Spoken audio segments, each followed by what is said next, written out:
बोरी सावरगाव या ठिकाणी आहोत। आपल्यासोबत महिला आहेत। आपण त्यांच्या मनातला खासदार जाणून घेणार आहोत। नमस्कार। नमस्कार सर। काय नाव आपलं? पूजा अतुल स्वामी। अच्छा, काय सांगाल तुम्ही, तुमच्या मनातला खासदार कोण आहे आणि का? उमेदवार तर भरपूर उभे आहेत, पण रेसमध्ये तिघ आहेत। एक पंकजाताई मुंडे, दुसरे बजरंग बाप्पा सोनवणे आणि तिसरे अशोक हिंगे पाटील। तर तिघापैकी तुम्हाला बेटर आणि चांगला तुम्हाला न्याय देईल नागरिकांना असा कोण आहे? पंकजाताई मुंडे। पंकजाताई मुंडे का, कशाबद्दल? त्याच सर म्हणजे सर मी आज CRP म्हणून गाव पातळीवर काम करते। तर आम्हाला गटांसाठी पण त्यांनी भरपूर मदत केलेली आहे आणि आमचं मानधन पण त्यांनीच वाढवलेलं आहे। ताईंनी तुमच्यासाठी भरपूर काम केलेलं आहे, मानधन वाढवलेलं आहे। मानधन वाढवलेलं आहे म्हणजे मुख्यमंत्र्यांनी मानधन वाढवलेलं आहे, पण आम्हाला भरपूर त्यांचा पाठिंबा आहे। ताईंचं खूप सहकार्य तुम्हाला? सहकार्य आहे आम्हाला त्यांचं। त्यांनी वेगवेगळ्या प्रकारचे स्टॉल लावून आम्हाला खूप असं सहकार्य केलेलं आहे आणि महिलांना रोजगार पण उत्पन्न करून दिलेला आहे। अच्छा, रोजगार पण तुम्हाला उपलब्ध करून दिलेला आहे। त्याच्यामुळे तुम्हाला काय वाटतं? पंकजाताई मुंडेच। नाव काय आपलं? बालिका राजाराम जगदेव। बालिका राजाराम जगदेव। आता बीड लोकसभेची रणधुमाळी चालू आहे। येणाऱ्या 13 तारखेला मतदान आहे। तर लोकसभेसाठी खासदार होण्यासाठी पंकजाताई मुंडे, बजरंग सोनवणे आणि अशोक हिंगे हे तिघ रेसमध्ये आहेत। तर तुमच्या मनातला खासदार कोण आहे? पंकजाताई मुंडे। पंकजाताई मुंडेच का? काम करण्याची धमक आहे पंकजाताई मुंडे। नाव काय आपलं? संगीता गणपती जाधव। अच्छा, उद्याची लोकसभा आहे, तर आपल्या अंतःकरणातला खासदार कोण आहे? पंकजाताई। पंकजाताई मुंडे। पंकजाताईलाच का निवडलं आपण?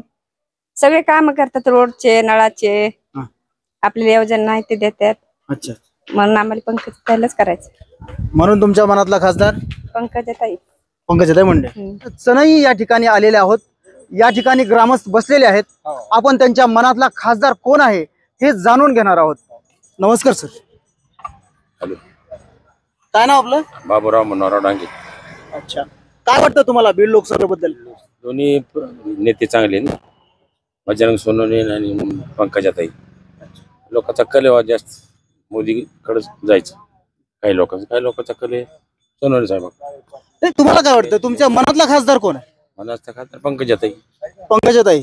तर पंकजाताईच का म्हणता तुम्ही? काही कारण असेल? आता मोदीचे जे काम आपण बघितले आजपर्यंत 15 वर्षात, त्याच्यावरून वाटतं की या पक्षाला देऊन टाका मत, आमची प्रामाणिक मत। आणि यांचा काही जास्त संबंध आलेला नाही। 15 वर्षात सोनवणे नाही ना कोणी नाही, बाकीचे तर नाहीत, विशेष नाही। काय नाव आपलं? आनंद सोनवणे। काय सांगाल सर, एकूण आता उद्या 13 मेला मतदान आहे आणि बीड लोकसभेची परिस्थिती काय नाही, तुमच्या मनातला खासदार कोण आहे काय सांगाल? मनातले खासदार जे आहेत प्रीतम पंकजाताई मुंडे यांनी आतापर्यंत ज्या वेळेपासून साहेबांनी हे सत्तेत आलेले आणि आतापर्यंत जो बीड जिल्ह्याचा विकास हे त्यांनीच केलेला आहे। आणि जर बजरंग बाप्पाबद्दल बोलायचं झालं तर त्यांचे एक चंदनचोर आणि त्यांच्या भागातलाच त्यांना ऊसाचा जो प्रश्न आहे तो सॉल्व्ह करता आला नाही। आता लोकसभा लागली, तुम्हाला माहिती आहे? हो। तुमच्या मनातला अंतःकरणातला खासदार कोण आहे? आमच्या पंकजा मुंडे। पंकजाताई मुंडे। हो। पंकजाताई मुंडेच का? हो। कशामुळे? आम्हाला आमच्याकडे राहतात, हे आमचे काम होतात, हे आम्हाला त्यांनाच करायचं। म्हणजे तुमच्या जवळच्या तुमचे काम होत्यात, कामाबद्दल तुम्हाला वाटतं की पंकजाताई मुंडे? हो, त्यांनाच टाकायचं आपण। मिसा श्रीभान। अच्छा, काय सांगाल, तुम्हाला काय निदर्शनास येते आणि काय वाटतंय बीड जिल्ह्याबद्दल? बीड जिल्ह्यामध्ये सर्वात महत्वाचं हे आहे की आपल्या बीड जिल्ह्याचा विकास एक राष्ट्रीय नेतृत्वाच्या लीडर पंकजाताई याच करू शकतात। या अनुषंगाने मी सांगेल की सर्व मराठा बांधवांनी फक्त एक जातीपातीचं राजकारण न करता विकासाचं ध्येय लक्षात घेणाऱ्याने त्याच्या पाठीमागे खंबीरपणे उभे राहावं, एवढंच बोलतो। मग तुमच्या मनातला खासदार? मनातला खासदार राष्ट्रीय लेवलच्या नेत्या पंकजाताईच। काय नाव सर आपलं? माझं नाव शिवाजी नारायण केंद्रे, राहणार उंबरा, तालुका अंबाजोगाई, जिल्हा बीड। काय वाटतं तुम्हाला? मला वाटतंय पंकजाताई। पंकजाताई मुंडे। हो। कशाबद्दल? का की एकतर वरी मोदी साहेब आहेत, त्यांनी आपल्याला राशन दिलंय फुकट, पुन्हा PM किसान, पुन्हा घरकुल, भरपूर अशा सुविधा आहेत, त्यामुळं मोदी साहेब. अच्छा. पंकजाताईबद्दल काय सांगाल? पंकजाताई ह्या कसे आहेत, आपल्या इथल्या प्रॉपरचे आहेत आणि आपला काम अडीअडचणी काय असताना ही लोकसभेत मांडतात. म्हणजे आता कसं आहे, आता आपण जर बजरंग बाप्पाला दिलं निवडून तर बजरंग बाप्पा प्रभावी आपलं मत मांडू शकणार नाहीत का, की आता पंकजाताईला वारसा आहे, वारसा असल्यामुळं म्हणा, मग मोठे नेता असल्यामुळं त्यांचे प्रश्न लोक म्हणजे आता मोदी साहेब ही करते, बरोबर आहे का? समजून म्हणजे घेतील. तुम्हाला म्हणायचं की पंकजाताई लोकलच्या आहेत हा, लोकांचे आणि आहे. त्यांना म्हणजे हा, राजकारणाचा support वारसा आहे. हा, वारसा आहे. त्यांच्या पाठीमाग मुंडे साहेब आहेत, म्हणजे होते. साहेब. त्यांच्यामुळं तुम्हाला वाटतं की लोकलचे आहेत, अडीअडचणी असल्या तर तुम्ही त्यांच्याकडे घेऊन जाऊ शकता आणि अडीअडचणी सॉल्व्ह होऊ शकतात. चालू होऊ शकतं. याच्यामुळे तुम्ही काय म्हणता? हो, पंकजाताई. पंकजाताई मुंडे. हो. बळीराम शिंदे. अच्छा. आता बीड लोकसभेचं मतदान चालू होणार आहे, 13 तारखेला होणार आहे. तुमच्या मनातला खासदार कोण आहे, अंतकरणातला? तुम्हाला काय वाटतं? मनातलं काय आता जनता ठरवलं, आमचं गावाला ठरवलं आमचं. नाही, आता आमचं कसं आहे, गावाले तर ठरवतील, पण तुम्हाला वैयक्तिक इथं अंतकरणात काय वाटतं? ऐका, 3 जण उभा आहेत रेसमध्ये. एक पंकजाताई मुंडे आहेत खासदारकीसाठी, दुसरे बजरंग बाप्पा सोनवणे आहेत आणि तिसरे अशोक हिंगे पाटील. या तिघांमध्ये मुख्य लढत आहे. तर तिघापैकी तुम्हाला बेस्ट कोण वाटतंय? आम्हाला पंकजा वाटते. पंकजाताई मुंडे. पंकजाताई मुंडेच काय? त्या कसे काम करते जात आमचे सामान्य लोकच असतात, काम करतात. आम्ही सामान्य माणसं इथं, त्याच्यामुळे आम्हाला काय करावं. पंकजा मुंडे शेवा वाटतात आम्हाला. पंकजा मुंडे कशामुळे? आहेत काम, सर्वसामान्याला भेटतात, बोलतात, बसतात. तसे बाप्पा बी चांगले आहेत, बाप्पाचं बी काय अडचण नाही आम्हाला. पण आता आमचं एका मतानं काय होणार आहे, जे सगळं सर्वसामान्याचं होतं लोकसभेमध्ये लोक. म्हणजे तुमचा आवडता खासदार कोण आहे? आम्हाला दोन्ही सामान आहे, काय अडचण नाही त्याची. बाप्पाची बी अडचण नाही, पंकजाताईची बी अडचण नाही आम्हाला. दोघीची अडचण नाही नक्की, पण तिघापैकी तुम्हाला 41 उभा आहेत, तर एवढ्यांपैकी तुम्हाला एक जण निवडायचा आहे.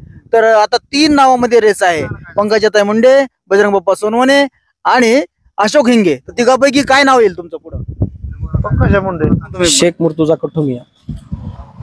बीड लोकसभेची रणधुमाळी चालू आहे, काय सांगाल? तुमच्या मनातला खासदार कोण? सर, पहिली गोष्ट तर आपला प्रश्नच येत नाही. आणि आजपासून 30 वर्षाच्या पहिल्या काळामध्ये श्री माननीय गोपीनाथरावजी मुंडे यांचं कार्य म्हटलं तर खूप म्हणजे महाराष्ट्रासाठीच नव्हे तर आपल्या भारतासाठी अनमोल कार्य आहे त्यांचं.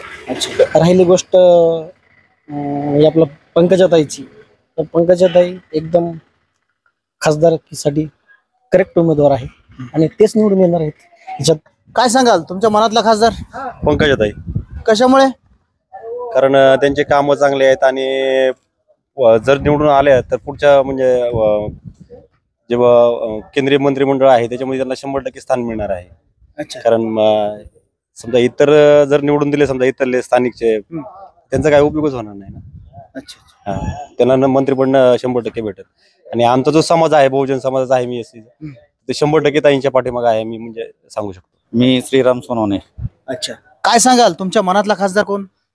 हे गोष्ट सांगायची तर बीड जिल्ह्यासाठी काही गरजच नाही, कारण एक राष्ट्रीय नेतृत्व पंकजाताई आहेत आणि ही निवडणूक काही पंचायत समिती, जिल्हा परिषद, ग्रामपंचायतची नाही. प्रत्येक मतदार हा देशाच्या भवितव्याचा विचार करून मतदान करणार आहे. बरोबर.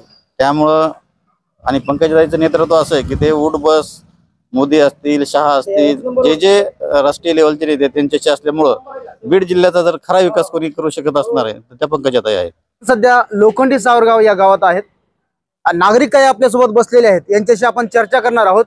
आपण पाहणार आहोत की बीड लोकसभेच्या जे उमेदवार उभा आहेत, बजरंग बाप्पा सोनवणे असतील, पंकजाताई मुंडे असतील आणि वंचितचे अशोक हिंगे पाटील असतील, तसे तर भरपूर उमेदवार उभे आहेत. पण या तिघांमध्येच रस्सीखेच चालू आहे, या तिघांमध्येच एक फैसला ठरणार आहे. तरी जनमत काय आहे, यांच्या मनातला खासदार काय आहे, हे आपण जाणून घेणार आहोत. नमस्कार सर. नमस्कार. काय नाव आपलं? महादेव शंकर कोकाटे. काय वाटतं तुम्हाला? काय आता मोदीकडे बघून पंकजा मुंडे आघाडीवर राहतील.